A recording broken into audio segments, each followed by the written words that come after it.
and I just checked my own Twitter feed, which is not extensive, and I've counted at least 10 people in this room tweeting and retweeting what Robin's been saying. And that's just the ones I can see. I bet there's a heck of a lot more than that. I think that says a lot about what's going on. And I assure you, Robin, news mode still very much exists for someone like me. As soon as the camera goes on, it's very much news mode. Twitter and the State Department. I'm going to segue here because our next guest is from the US State Department. I think I mentioned earlier to you that I worked on a kind of a groundbreaking thing for us on Al Jazeera, our Iran desk, after the disputed elections there last year. And there was a story which I found intriguing at the time.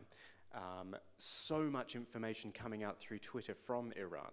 And William, please correct me if I'm wrong on any of this, but as I understood it at the time, the US State Department or the White House actually spoke to Twitter, which was about to bring their site down for some site maintenance, and actually said to Twitter, no, we'd like you to leave it up there in the interests of democracy and free speech. We'd actually like to leave Twitter up there so that all this can keep coming out of Iran. Extraordinary situation, I thought it was. Certainly the first time I'd seen anything like that, and perhaps maybe in our question time we can talk a bit more about that, but I'd like to introduce Mr. William May from the US State Department. He is the Director of the State Department's Office of Innovative Engagement. William.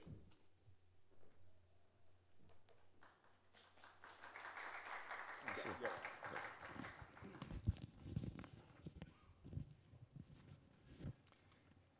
All right, can everyone hear me okay? Good. I want to thank Al Jazeera for the opportunity to be here today. I think it speaks volumes and says lots of different things. And so I think it's very cool for me to personally be here. I want to shift gears a little bit, but as I do, I think Mohammed's last slide talked about constituting and reconstituting culture and knowledge. So I'm moving a little bit away from the straight news feed aspect of things. Think about constituting and reconstituting culture and knowledge. So go on this. For those of you who don't know what public diplomacy is, let me try and give you the 45-second version of that. And that would be, public diplomacy is government to people or people to people diplomacy, with the general concept of having people in other countries understand who we as Americans are. And other countries are engaged in the same type of thing so that people in other countries understand them as well. And with the end game of that being mutual understanding, so that when you and somebody from another country are on opposite sides of the table negotiating, whether it's business or government or whatever, that you have a better chance of reaching a positive, mutually beneficial conclusion. So, and sometimes it may not be a matter of whether they like you or not, but a matter of they understand you and have that context. So we do lots of different types of initiatives, everything from information programs, which is not news, but providing information maybe about policy, but giving it a context, all the way to doing exchange programs, student exchange programs, teacher exchange programs, and they go both directions. So that's a quick bit about what public diplomacy is, and then what we have now is very different than what we had 10 years ago, and I want to talk a little bit about what's taking place there. 10 years ago, we had all of our exchange programs, which are fabulous. We moved maybe 40 to 50,000 people back and forth across borders. And then at the other end of the spectrum, we have traditional broadcasting, radio and television, and very different types of engagement. And by the way, the name of my office is the Office of Innovative Engagement. It's not new media, it's not new technology, it's innovative engagement. But what we look at now is we have these two bookends, the exchange programs, which give you a very high quality, very important engagement. And then you have the broadcasting, which is very different.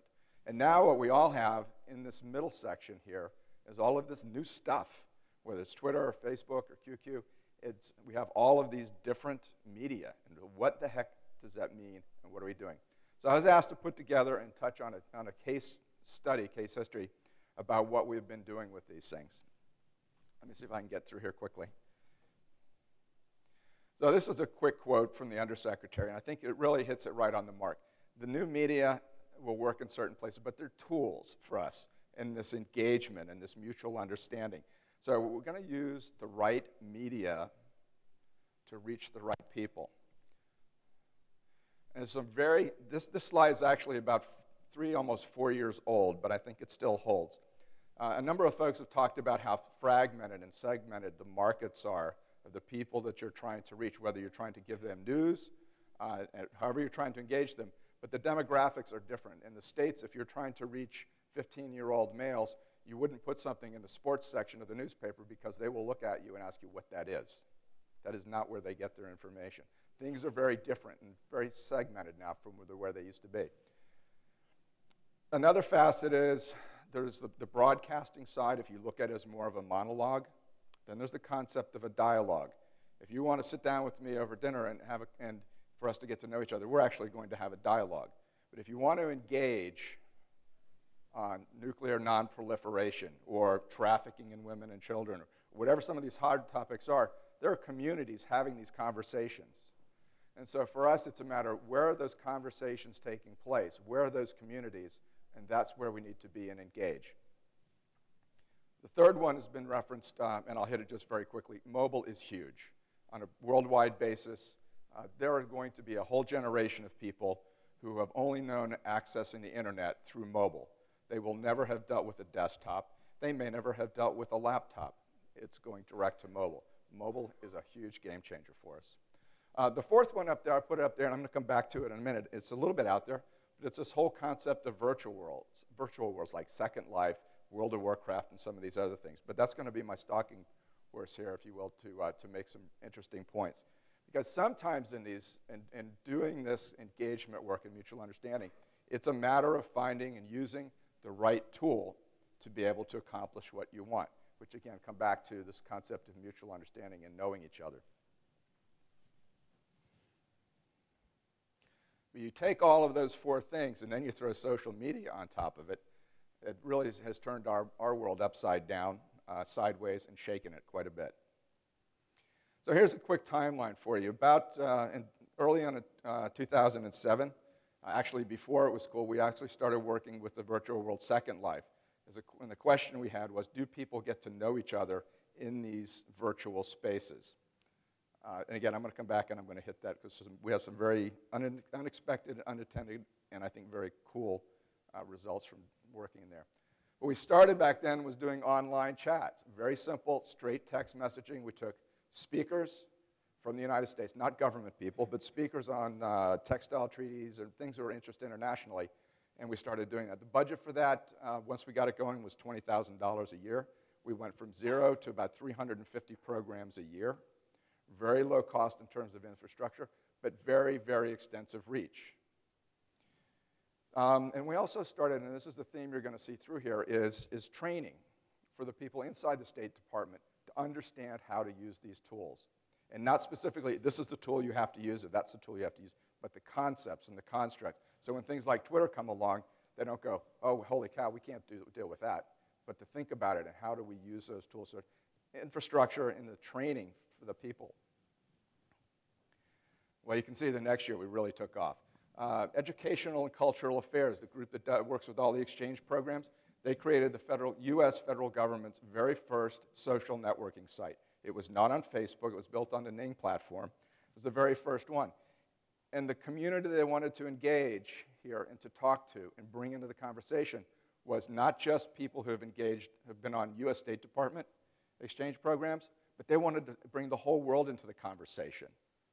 Because in the end, it was all about people getting to know each other through exchanges. One of the things that was done in order to help get that off the ground was they did a video contest. This was all very new inside the State Department in 2008. It hadn't been done before. The numbers there, they took the social networking platform went from almost 0 to 20,000 inside of 3 months. Very high degree of engagement and conversation there. We don't have to put a whole lot of content up there. We have a full-time community manager, but we use video contests to do that, which, by the way, we did that for 2 years. The second year, we didn't get as much results for it, so we stopped it. So we actually are able to do things and say, okay, we're finished with that and move on to something else. Kind of interesting for a government initiative. X-Life Games, mobile cell phone game that we put together to try and, for English language learning internationally. Democracy Is. Anybody in here heard of the Democracy Video Challenge that we ran? The whole point on this, let me see if I can do this. I'm not a Mac user, so.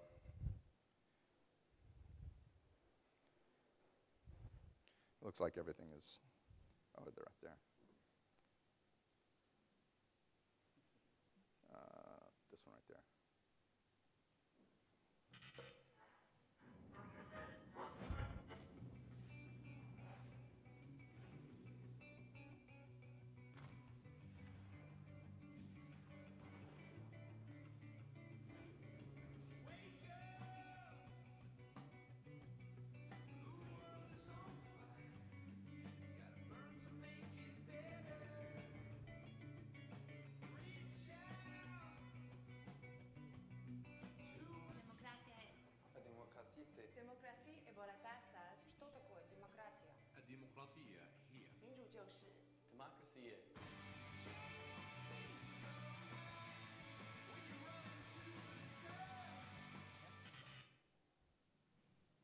again, the concept there was to have a conversation, engage in a dialogue on a worldwide basis on what is democracy. Not us explaining what democracy is, but having the whole world do that. We had over 800 videos that were submitted.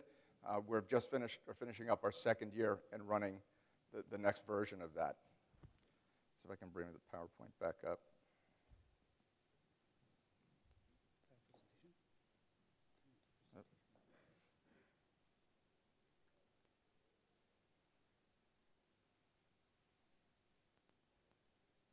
This community.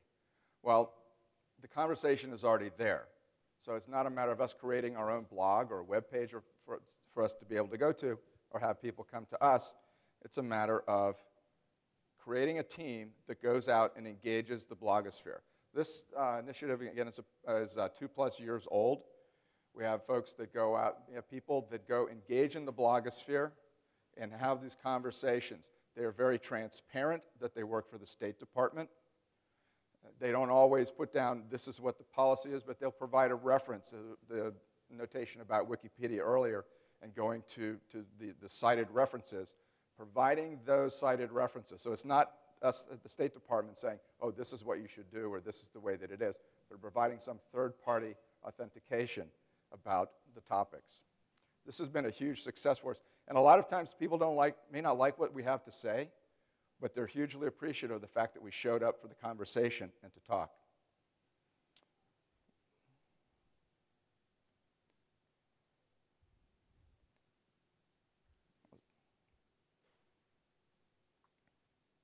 Oh, you had that one already.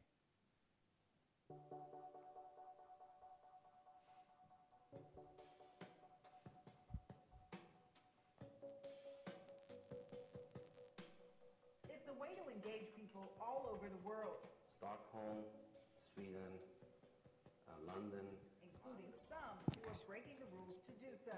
Tabriz, which is a city northwest of Iran, even though the site is filtered in Iran. You basically get paid to do what a lot of people are doing at work anyway, which is surf the internet. Yeah, basically.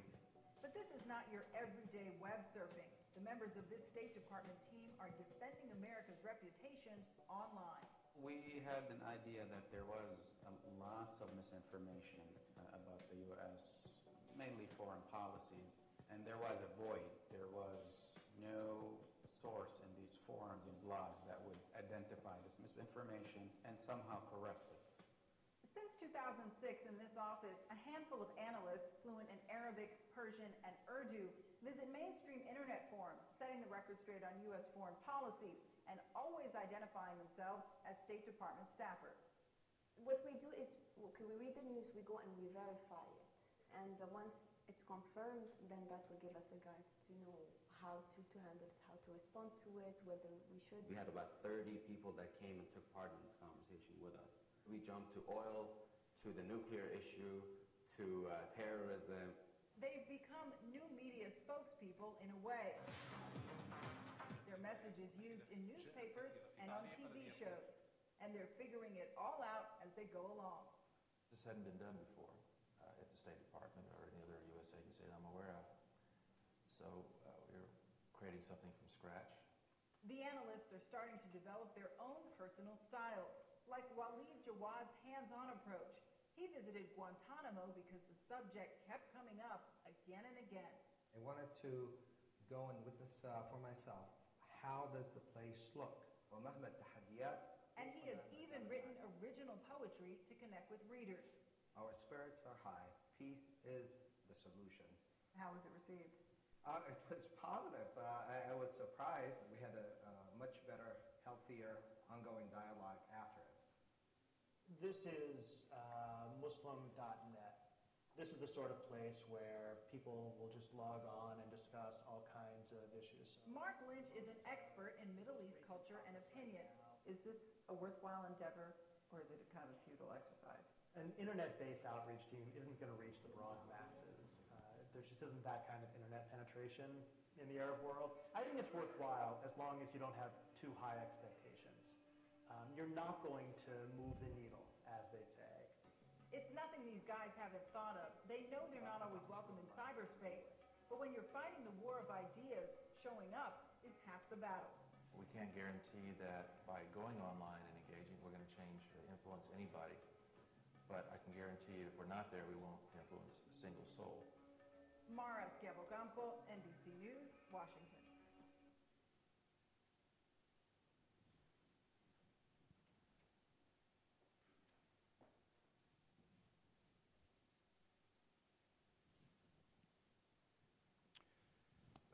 The last part there on the Connects program is actually an extension. We took our online chat, which was strictly text, and we've upped that, so there's now video and audio associated with this. Again, the idea is to make it very easy for us to engage people. We'll take speakers on a topic and engage 500 or 1,000 or 5,000 people for about an hour on a topic. Very low cost. The next item up there, just last year, we pulled a number of folks together for this Office of Innovative Engagement, 23 things in the FSI training. Those, again, are institutional efforts. And then just this year, we're setting up an American Center in Jakarta. Information, a lot of it's going to be very high tech. And the other part, and I want to make sure I hit this very quickly but strongly, metrics. How do you know that you're making a difference or that you're engaging and so that something is happening? And this is an area that most of the media are working on very diligently, but it's difficult. And we're even using something called Crimson Hexagon. Go figure, a product called Crimson Hexagon. We're doing some very innovative things to try and stay plugged in here. Just quickly, some of the things that my office has done when President Obama gave the Cairo speech. We worked to set up a Twitter feed for that and to work out through text messaging. The speech in Ghana, I'm going to hit that in a minute. We used some very innovative things there. For the President's upcoming trip to Jakarta, it's going to be a mix of Facebook, text messaging, and a couple different venues, radio and television. It's not just new media, it's all together. When the President of the United States went to Ghana, there was no question in our mind, but almost everybody there was going to be either watching on television or on the radio. But the question is, how do we increase the engagement for that? So what we did was the embassies across Africa created hard copy press releases and sent it out to the traditional media. And they said, the President of the United States is coming. He wants to hear from you. Text message your questions and comments to the President of the United States. We received over 17,000 questions and comments. We sorted them out. They fell into 5 major areas. We gave that to the White House, and President Obama did a podcast. We took that podcast, and we sent that back out to all the traditional media across Africa. And we did that in 2 weeks. Nobody had ever done it before, and we did it in 4 languages.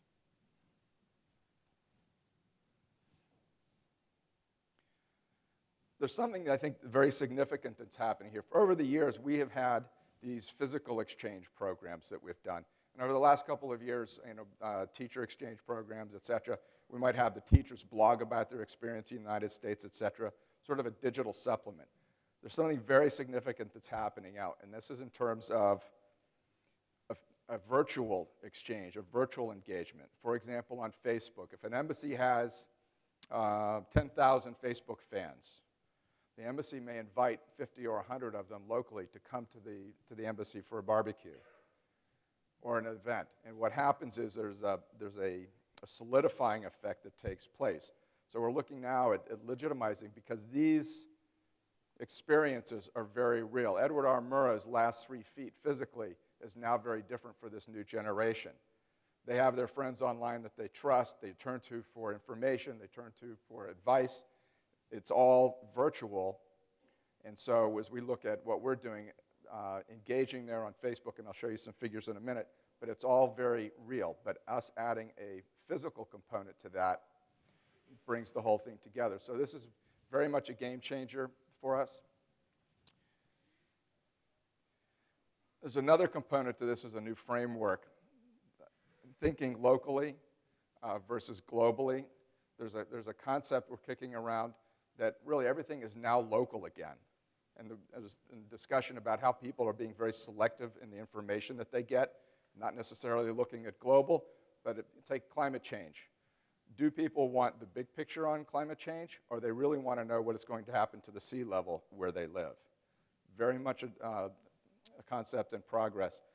The social media is there. Language is huge. The language of the internet has been English, and that has changed. You have Arabic bloggers that 3 years ago were blogging in English. They're now blogging in Arabic.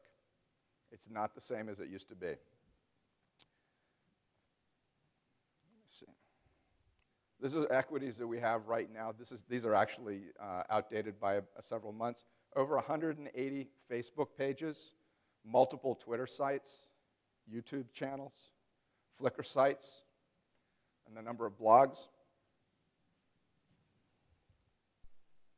And I'm going to come back to, I don't have time to show the video, something that I talked about the virtual world side of things in Second Life. This was actually our 4th year doing official US State Department events in this virtual world.